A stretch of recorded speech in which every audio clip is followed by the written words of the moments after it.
Hello everybody and welcome back to Pravus Gaming and more Plague Inc. Evolved official scenarios. Moving on to swine flu today. One of the last remaining, pretty exciting, but let's see if this will go well for us or end in tears. Patient 0 is infected with a new mutated strain of the influenza A H1N1 virus. A reassortment of the 2009 strain with limited lethality. Existing antivirals are moderately effective against it. However, analysis of its genetic makeup has identified potential sequence similarities to the 1918 Spanish flu strain that killed 5% of the world's population. Will history repeat itself?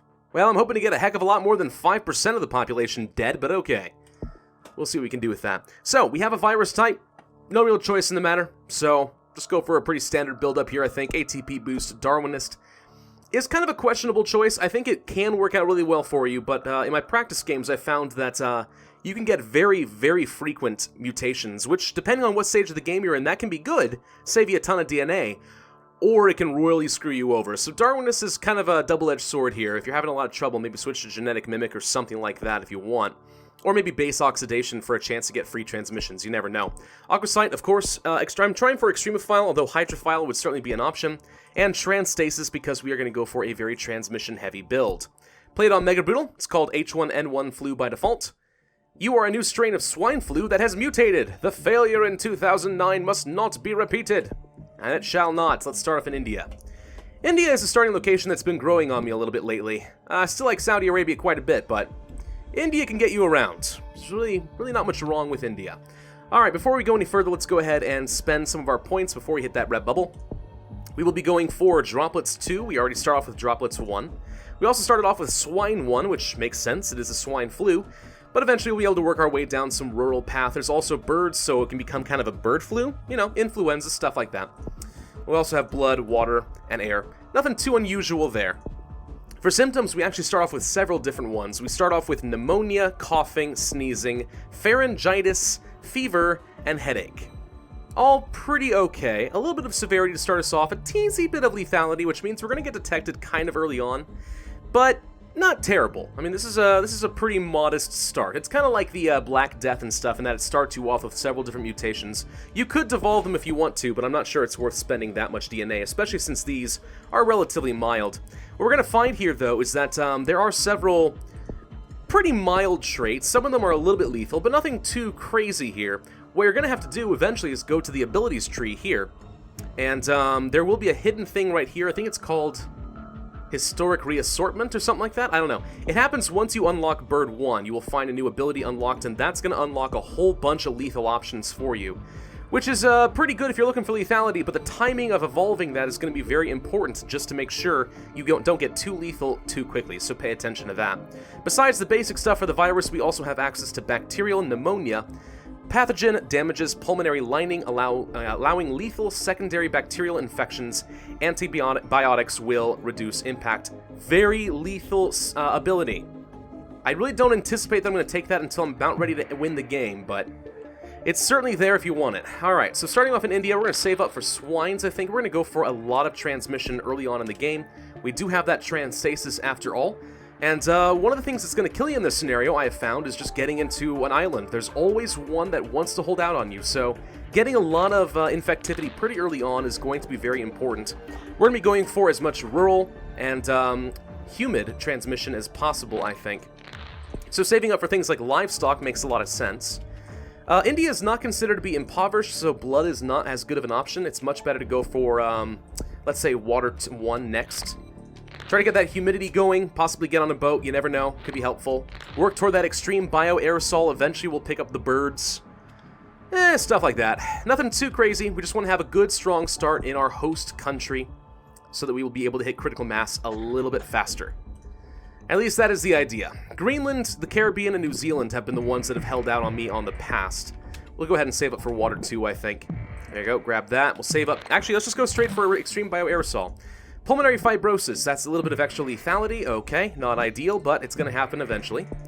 There's air 2. Now we want to save up for the extreme bioaerosol, which you already can afford. Awesome, let's grab that.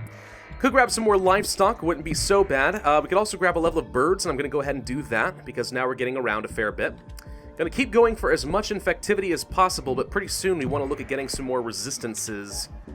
Those would be pretty good for us, I think. Now, keep in mind, of course, as we're getting a whole bunch of zoonotic-based transmissions, we are also getting a lot more mutation chance. Stacking it with Darwinist, I'm telling you guys, we can get an absolute ton of mutation. Again, maybe that sounds appealing to you, and maybe it doesn't. I'm not really too sure. We'll go ahead and grab at least one level of blood, so we're a little bit better in some of the poor regions, but I'm not too worried about poor regions as much as anything else, so let's go ahead and start working toward getting things like drug resistance and cold resistance going. I want to get into Greenland and Iceland and stuff as early as I can, so anything that will help with that will be great. Grab some more drug resistance, and there we go. Doop-a-doop-doop-doop-doop-doo. Look at all the points. Alright, looking pretty solid there. There, by the way, is the historic reassortment that I was telling you about. Highly lethal strain, it says. Yep, it's basically going to unlock the Spanish flu. So a whole bunch of very lethal symptoms will unlock down here. For now, though, I'm not going to touch any more symptoms for a little bit, except maybe hypersensitivity. We will grab hypersensitivity because I like having that extra modifier in the rich regions, especially places like Canada, but we're going to let mutation kind of do the rest of the job there, while I save up for a little bit more transmission in the form of extreme zoonosis, greatly increasing infectivity in rural and urban areas, mutation chance, and cross-country transmission. Very, very strong, but that extra mutation chance could be really bad for us, really depends. There's coma, so it's going to slow down the cure a fair bit, but it's also going to draw their attention. Let's go ahead and grab blood too, and now we are done with all of our infections. So, abilities, pretty good here. As far as symptoms, I guess we'll go ahead and grab some vomiting. A little bit of extra infectivity there is pretty good. We could also go for inflammation. Pretty severe, and a little bit of lethality. Probably not a very high priority. In fact, if anything, maybe I want to save up for some genetic hardening and just kind of let myself naturally get to the islands. Right now, we are missing the Caribbean, New Zealand, and Greenland, and Canada. Canada can be a problem. And if you're not really careful with this much mutation, it is very possible that you're going to mutate so much lethality that you will kill faster than you can infect, so you have to be very cautious about that. We did just get systematic infection. That scares me a little bit. Let's go for a couple levels of genetic hardening. We're going to slow down the cure and buy as much score as we can. Still missing the Caribbean and Greenland. Please do not shut down on me today. Insomnia mutated, okay. Still not seeing anything going over there. Notice, by the way, how many more mutations we're getting today? Yeah, it's starting to come by pretty quick. This one scares me a little bit. Pretty fatal. I'm actually going to go ahead and devolve this, and I'm actually going to go ahead and devolve systematic infection as well. I want to reduce that lethality so they don't shut down their ports. Maybe it works, maybe it doesn't, but so far, there's Greenland. The problem now is I don't think it's possible for us to get into the Caribbean because Mexico and the USA have shut down their ports.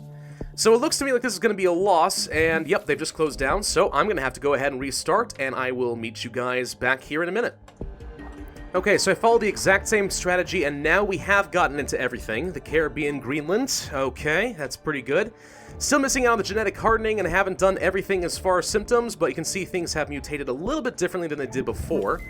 Let's go ahead and grab the genetic hardening level 2, which costs 43 points. Ouch.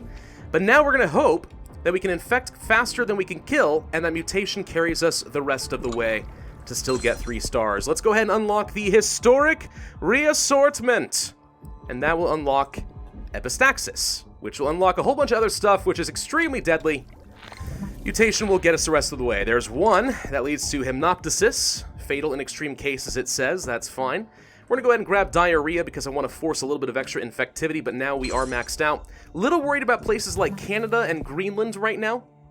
They're the ones that are the most likely to mess me up. And we're going to save up some DNA points and just be ready to devolve super lethal symptoms if they don't work for us, because we got Canada a little bit on the late side, and it's very possible we're going to kill them faster than we can infect.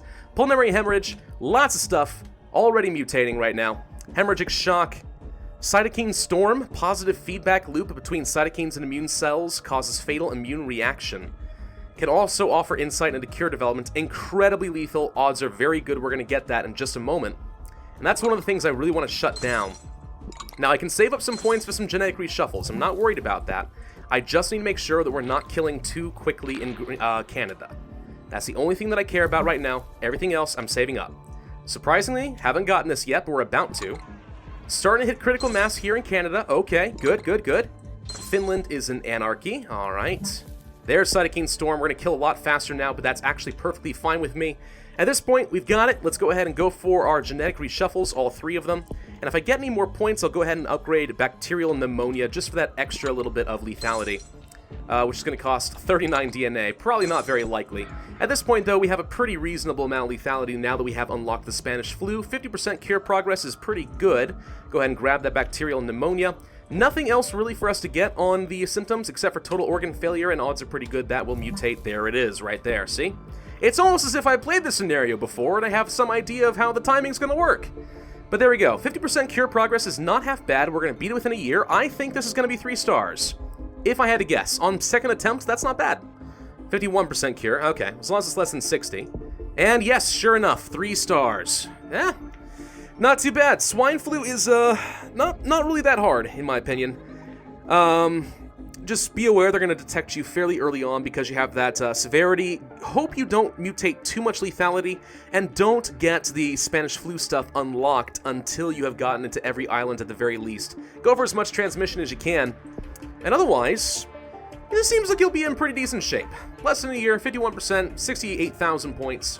Not half bad. That's another 3-star Mega Brutal scenario under our belt. Next, we're going to move on to Volcanic Ash. Hope to see you guys then. Thank you all very much for watching. Be sure to hit that like button, leave a comment, and subscribe if you have not already. And I, as always, will see you guys next time.